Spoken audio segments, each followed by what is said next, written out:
తమకు బకాయి పడిన 2 నెలల వేతన బకాయిలను తక్షణమే ఇవ్వాలంటూ చైతన్యపురి పాకాల ప్లాజాలోని శ్రీ చైతన్య జూనియర్ కళాశాల ముందు బైఠాయించి నిరసన వ్యక్తం చేశారు అధ్యాపకులు.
గత 20 సంవత్సరాల నుంచి ఇదే చైతన్య కాలేజీని నమ్ముకొని మేము పనిచేస్తున్నాము.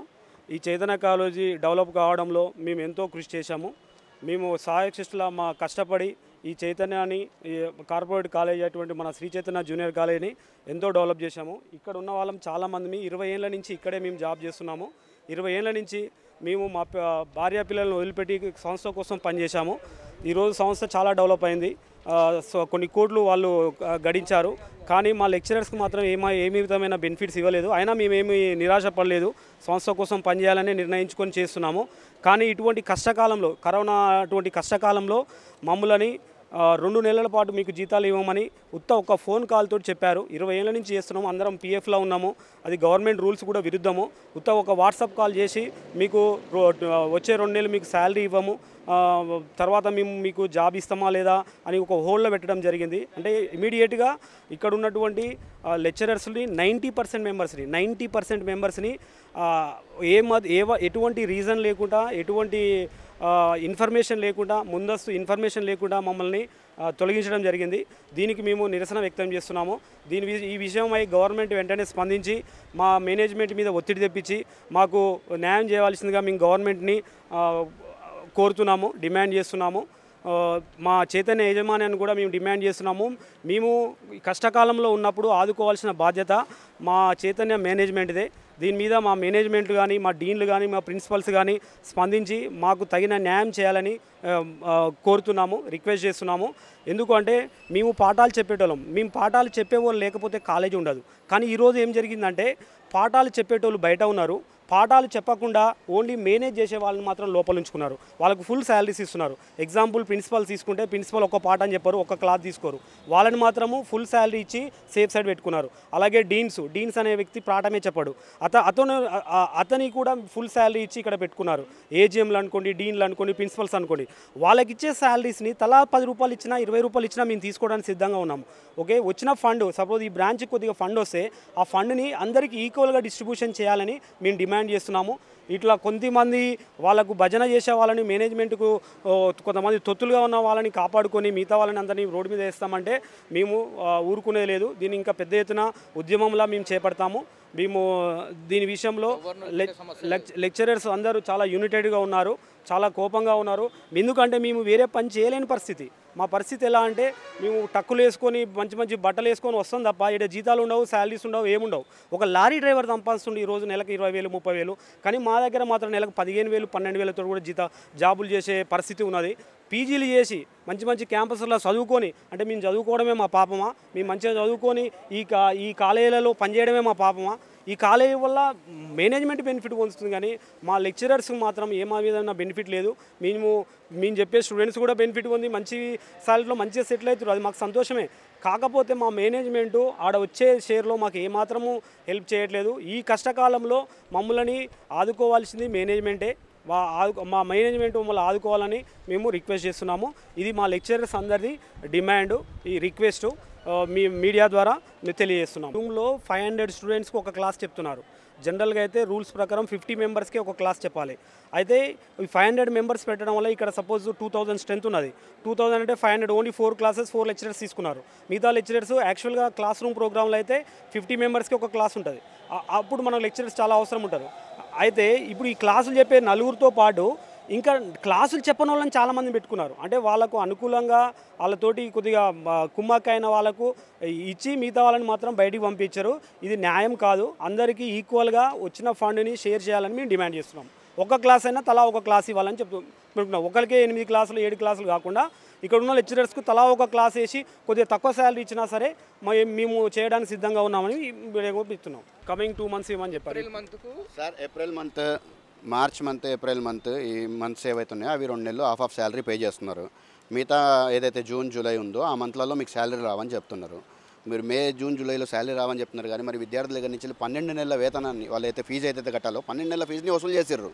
మీరు విద్యార్థుల దగ్గర 12 నెలల ఫీజులు వసూలు చేసి మీకు కావాల్సిన సౌకర్యాలని ఏర్పరచుకొని ఇది దాదాపు 40 సంవత్సరాల నుంచి నడుస్తున్నటువంటి సంస్థ. ఇది కొన్ని వేల కోట్ల రూపాయలు దీనికి ప్రతి సంవత్సరం వచ్చేటువంటి ఆదాయము.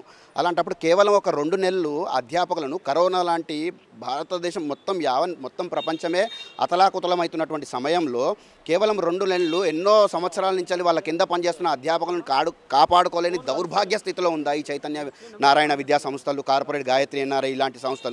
అలాంటి దౌర్భాగ్య స్థితిలో ఏమన్నా ఉన్నాయా? ఇప్పుడు ప్రధానమంత్రి గారు ఒక ఫండ్ రిలీజ్ చేశారు.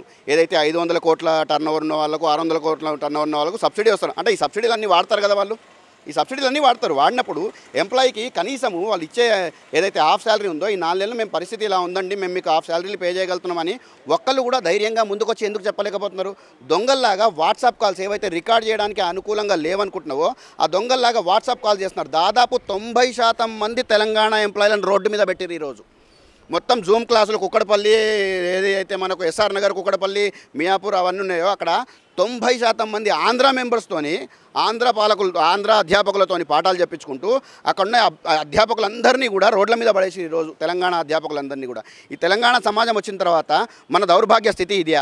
నేను ప్రత్యేకించి ఈ మీడియా ద్వారా మేము ప్రభుత్వానికి, ప్రతిపక్షానికి, వీళ్ళందరికీ కూడా విన్నవించుకునేది ఏంటంటే, అయ్యా ఈ సమాజంలో కేవలం వలస కూలీలు, ఆటో డ్రైవర్లు, క్యాబ్ డ్రైవర్లు వీళ్ళదే కాదు సమస్య.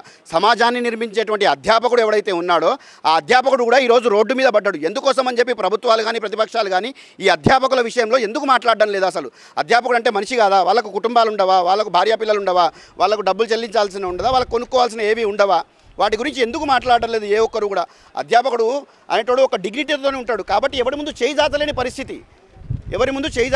పరిస్థితి, ఆత్మాభిమానం ఉంటుంది.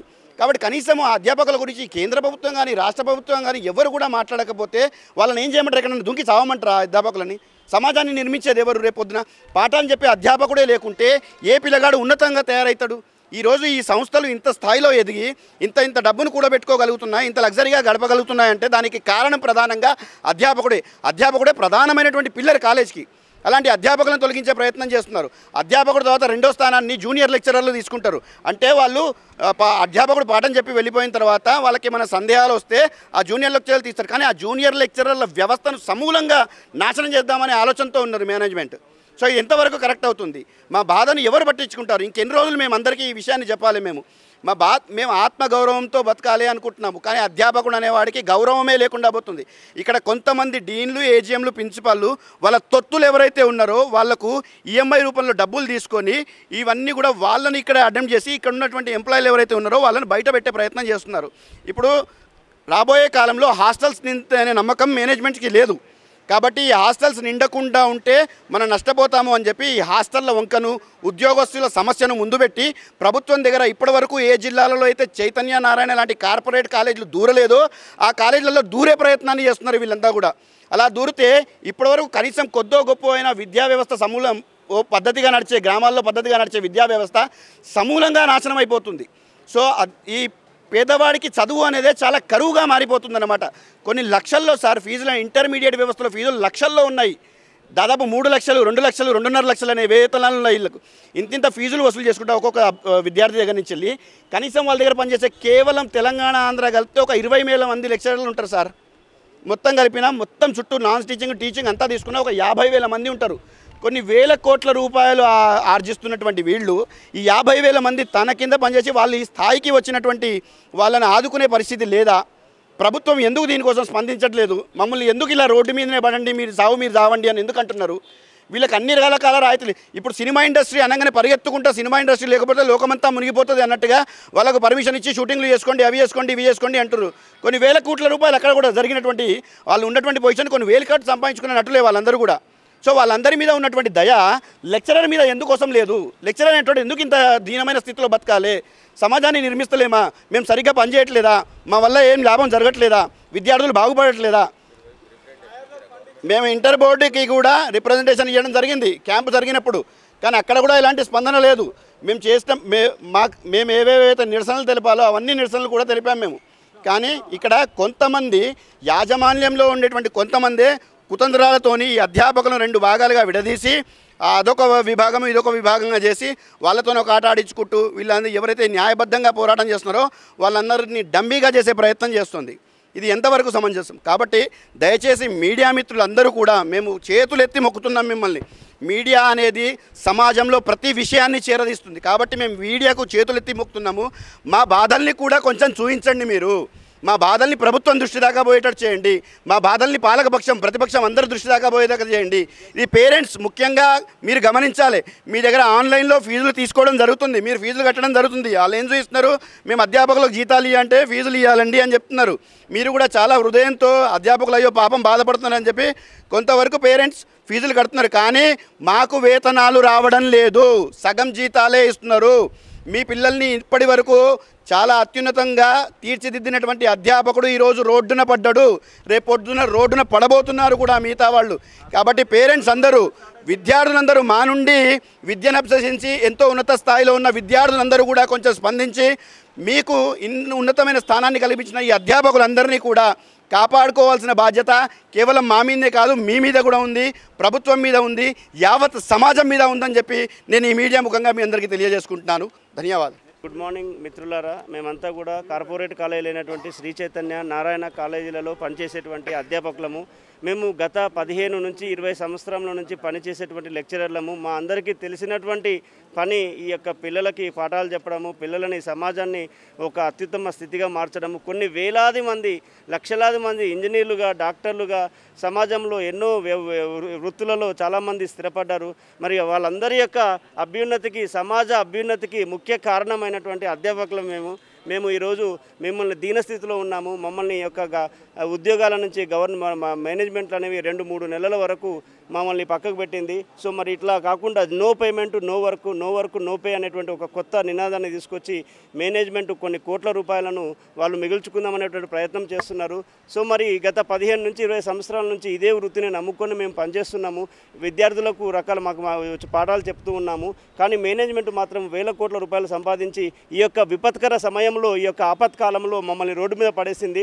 నో వర్క్ నో పే అంటూ ఒక కొత్త నినాదాన్ని తీసుకొచ్చేసి ఈ క్లాసులు జరగనన్ని రోజులు మీకు ఎటువంటి పే ఉండదు, మాకు కూడా చాలా ఇబ్బంది అవుతుంది అనేటువంటి విషయాన్ని ప్రిన్సిపాల్ ద్వారా చెప్పించి మమ్మల్ని రోడ్డు మీద పడేశారు. మరి ఈరోజు 4 నుంచి 5,000 మంది కుటుంబాలు హైదరాబాద్ నగరంలోనే తీసుకుంటే దాదాపు 5,000 కుటుంబాలు. 5,000 కుటుంబాలు అంటే ఒక్కొక్క కుటుంబంలో 4-5 వేసుకుంటే 25,000 మంది నిరస్త్రాయులైపోయి ఎటువంటి జీతం లేకుండా, ₹1 కూడా లేకుండా, కనీస ఖర్చులను కూడా లేకుండా మరి ఒక నెల గడవాలంటే మనకి సాధారణంగా 15 నుంచి 20,000 రూపాయలు ఖర్చు అవుతుంది. కానీ అలాంటిది ఏ విషయాన్ని మేనేజ్మెంట్ అని దృష్టిలో పెట్టుకోకుండా ఉన్నత స్థాయిలో వాళ్ళు ఏసీ రూముల్లో కూర్చొని కొన్ని నిర్ణయాలు తీసుకొని ఇలాంటి దరిద్రమైనటువంటి విపత్కరమైనటువంటి డ్రెడ్ఫుల్ క్రైసిస్ టైం లోపల, కరోనా టైం లోపల కూడా ఎటువంటి జాలి దయ లేకుండా మేనేజ్మెంట్లు అనేవి చాలా కర్కశంగా మా పైన నిర్ణయాలు తీసుకున్నాయి. వాళ్ళు తీసుకున్న ఒక్క చిన్న నిర్ణయంతో ఈరోజు వేలాది కుటుంబాలు రోడ్ల మీద పడబోతున్నాయి. దీంట్లో కూడా చిన్న ఎంప్లాయీస్ ఉన్నారు. 15,000, 18,000, 20,000, 12,000 ఇలా తక్కువ శాలరీస్ కూడా పనిచేసేటువంటి వాళ్ళు ఉన్నారు. వాళ్ళందరికీ కూడా రేపటి నుంచి zero payment, no work no payment అంటే మరి వాళ్ళు ఎలా జీవనం సాగించాలి? వాళ్ళు పాల బిల్లు ఎలా కట్టుకోవాలి? కరెంటు కిరాయిలు ఎలా కట్టుకోవాలి? కరెంట్ బిల్లు ఎలా కట్టుకోవాలి? సాధారణ జీవితాన్ని ఎలా చేయాలి? మేమైతే ఏదో లక్షలలో శాలరీస్ ఉండి వెనకేసుకున్నటువంటి ఆస్తులు ఏం లేవు. అందరికి కూడా నెల గడిస్తే వచ్చేటువంటి శాలరీతోటే నెల గడిపేటువంటి పరిస్థితి ఉన్నది. మరి ఇలాంటి పరిస్థితుల్లో మేము మేనేజ్మెంట్ని మేము రిక్వెస్ట్ చేస్తున్నాము, అర్థిస్తున్నాము.